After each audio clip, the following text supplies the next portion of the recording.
Hello everyone, welcome to my channel. My name is Biksha and here on my channel I talk about books and related stuff. So if you're someone who love reading or want to get into reading, then this might be the place for you. Today is going to be a very special video because I'm going to talk about all of my favorite books that I read in 2025. Now these were not books that were released in the year 2025, but I happened to come across these books and read them in 2025. I have divided this video into two parts. One is non-fiction and the second is fiction. And hopefully through this video you will get some good recommendations for yourself as well. So without wasting a lot of time, let me just dive into the video. So the first category is non-fiction, and so let me dive into these books one by one. One of my favorite non-fiction books that I read this last year is In Other Words by Jhumpa Lahiri. Now Jhumpa Lahiri is mainly an English author. She writes in English language, but at some point of time in her life she fell in love with Italian and wanted to learn Italian. This book documents her journey of coming to terms with this language, this beautiful language of Italian, and not just being fluent in speaking Italian, but also being a writer in that language. There's a beautiful quote where she says that a language becomes more intimate when you are not just speaking in it, but you're trying to write in that language. And her relation with Italian, the way she approaches the language, the love for any language, in fact, or the love for words is kind of beautifully depicted in this book. It's amazing how the author, Jhumpa Lahiri, how she has managed to take up one simple topic, that is language, and write the whole book about it, and that also in such a beautiful manner.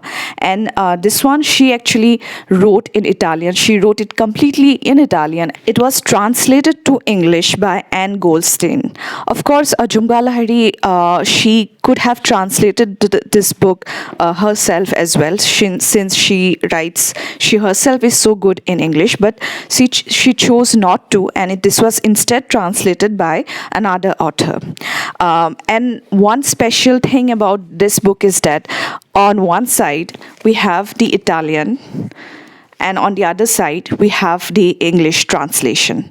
And though I cannot read Italian, but it's such a good collection. It feels so appealing to just see the two starkly different languages side by side. And yeah, overall I had a really good time with it. If you are someone who loves the topic of language, who loves the idea of learning a new language, who loves words in general, then this might be the book for you. Another book that I read, which is one of my favorite, it's not just a non-fiction, it has some fiction as well. It's a mixture of both fiction and non-fiction, and the book is The Lamp is Lit by Ruskin Bond.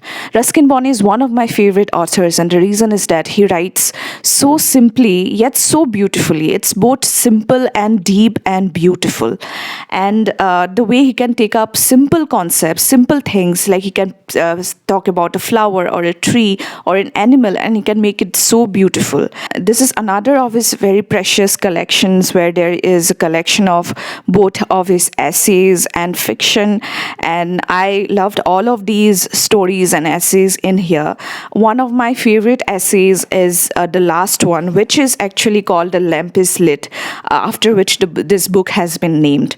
And so yeah, if you're looking for some simple yet beautiful words, if you love nature, then this might be the book for you. And this book is divided into 5 parts. The first part is freelancing, the early years. The second is Tales of the Open Road. The third part is vignettes of yesteryear. The fourth one is Missouri snapshots, and the fifth one is Leaves from a Journal. Another very inspiring non-fiction book that I read was My India, Ideas for the Future by Dr. APJ Abdul Kalam Sir. This is a collection of excerpts from Dr. Abdul Kalam's speeches that he has given all over the world during different occasions and during different events. All of these stories have talks about one inspiring person, be it a great person like Florence Nightingale or C.V. Raman, or even some common people who has made a difference in this world, who has made a difference in the society, who has made a difference in Dr. Kalam sir's life. And all of these stories have something inspiring for all of us, and everyone can learn a lesson or two from all of these beautifully written excerpts, beautifully written speeches. Dr. Abdul Kalam used to take a lot of time into preparing these speeches, and this is kind of reflected in the way all these speeches have turned out. And yeah, if you are looking for something inspiring, or if you just want to read anything in general, then this is a good book for you. You can pick it up. No matter what kind of reader you are, you can definitely go for this book. Another non-fiction book that really appealed to me is also a collection of personal essays, and it is called These Precious Days by Anne Patchett. I don't have the physical copy with me. I read it on my Kindle, and this is some really beautiful collection of essays. Anne Patchett is mainly known for her fiction works. She is mainly known as a novelist, but her essays are equally beautiful. I had the privilege of reading another of her essay collection called This is the Story of a Happy Marriage. That one was also a very beautiful essay collection, and this one is also very beautiful like that one. It has all sorts of topics in here. It has the topics of friendship, love, bonding, relationships, writing, hobbies, etc. And some of these are emotional, some of these are heartwarming. You would find something of value in each of these stories. Now let me move on to the fiction category, and for the first subcategory under fiction, I have chosen the classics category. Let me talk about all the classics that were my favorite this year. So one of my favorite classics that I had the privilege to read was Little Women by Louisa May Alcott. This is one of the most loved classics of all time, and it is for a reason. It covers all themes, beautiful themes of friendship, family, love, belonging, etc. So this book follows the story of these four sisters called Meg, Jo, Beth, and Amy. Their surname is March. They are March sisters, and their father has gone to war. So they has to deal with this fact of their father going to war, and they also has to deal with other kind of hardships like poverty. But despite any kind of hardship, we see this family beautifully growing together, finding joy in the small and little things in life, finding joy in family, friendship, love, and belonging. And it shows how one can be rich from the inside without even having any material, without having a lot of material belonging and riches. One can be happy if they find the right kind of friendship, if they have a supportive family. And it's beautiful to see how these girls create a beautiful atmosphere in their house despite all these hardships. And yeah, it's a treat to be on this journey with these four sisters, not just their sisters, but their sisters and their mother and their helper, and there's this another friend called Laurie, and all these people share some really beautiful relationship with one another. And it is a very character driven book. Don't go for it if you're looking for a very grand plot. It's meant to be a gentle read, and yeah, it's good for winter specifically because it starts on Christmas. Yeah, I had a good time with this classic, and also it is not very intimidating, especially if you want to get into classics. Then definitely you can read this, because this is a coming of age story. It is also simple, it is also deep, and it is very heartwarming. So definitely go for it. Another classic that I read, another coming of age story that I really had the pleasure to read was Anne of Green Gables by L.M. Montgomery. This is set in the fictional town of Avonlea in Canada. The author is Canadian, so this is is actually a Canadian literature, and we follow the story of Anne Shirley, who is an orphan. So initially, this brother and sister duo called Matthew and Marilla Cuthbert, they are looking to adopt an orphan boy so that he can help them in their farm. But there had been some kind of mistake, and instead of the boy, a girl comes to meet them, and that girl is Anne Shirley. And she is a girl like no other. She is so talkative, not just talkative, she has this extensive imagination. She sees the world in such a beautiful manner, and so beautiful to read all of her dialogues, all of her thoughts on this world and the world around her, and her forming all these beautiful relationships. It is her story, and it is also the story of the people of this fictional town Avonlea. If you're looking for beautiful nature writing, if you're looking for an amazing character, then definitely go for this book. And this is also not a very intimidating classic. It is a very heartwarming classic, and you can definitely go for it. Okay, so this year I also happened to read a lot of middle grade or children's books, and I had a lot of fun with them. So now I'm going to discuss two of my favorite middle grade books that I read this year. So the one of my favorite was The Extremely Inconvenient Adventures of Bronte Metalstone. This follows the story of Bronte, who actually who had lost her parents. Her parents were killed by pirates, but before they died, they left a letter for Bronte, giving her a task, and her task is to deliver. She has to deliver these gifts to all of her aunts who lives all over the world. And the gifts have already been decided by her parents, and she does not know why she has been sent on this adventure. Her parents have also given some specific instructions for Bronte to follow, and she has to follow everything to the letter, and also deliver all these gifts safely to her aunts. This is a very delightful adventure, and there is also some kind of mystery going on, which is slowly unraveled towards the end.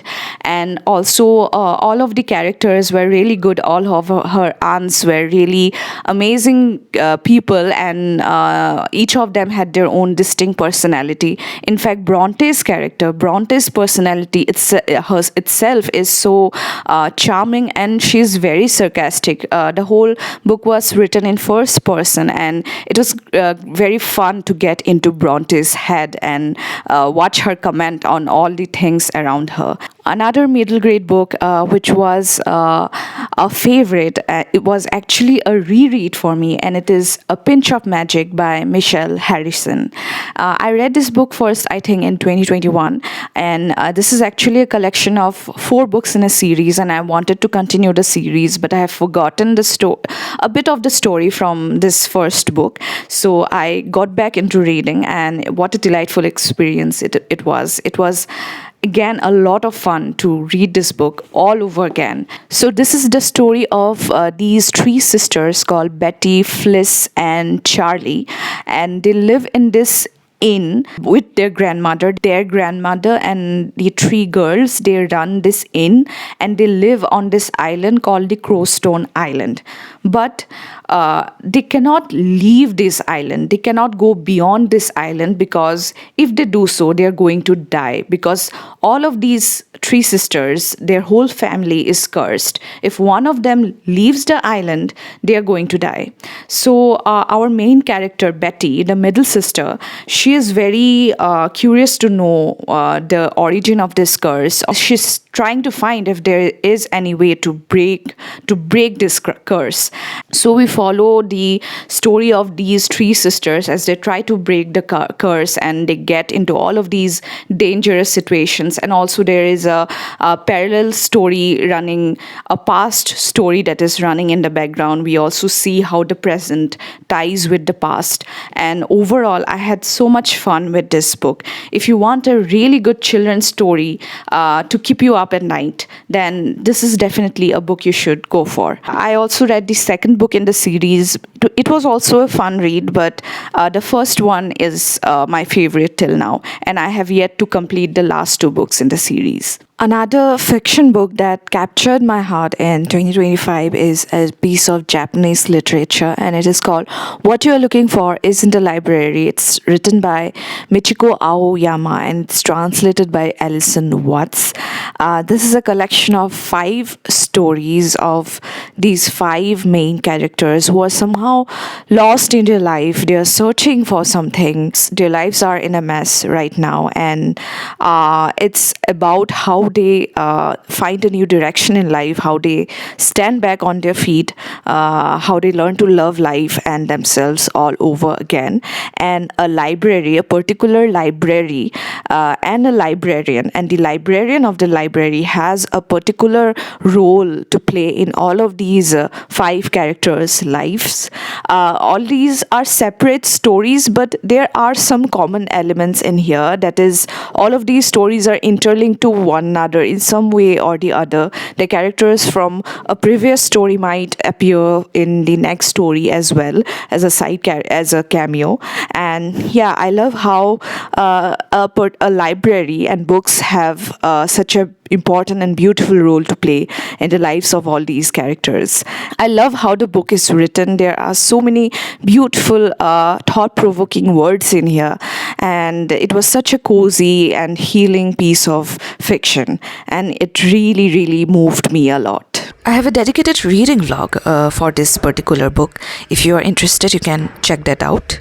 So we have come to the end of this video. I also read a lot of other good books this year too, but I have not included in the video. I wanted to make this list as concise as possible, and I had a good time talking about all of these books. Hopefully you got some recommendations from this video, and hopefully I too will come up with many more other bookish videos so that you continue getting all these recommendations. And thank you if you are with me till the end. Thank you so much for joining me in this video. Hopefully you have a really, really great new year. A very happy new year to all of you, and I will come back with another video very, very soon. Thank you.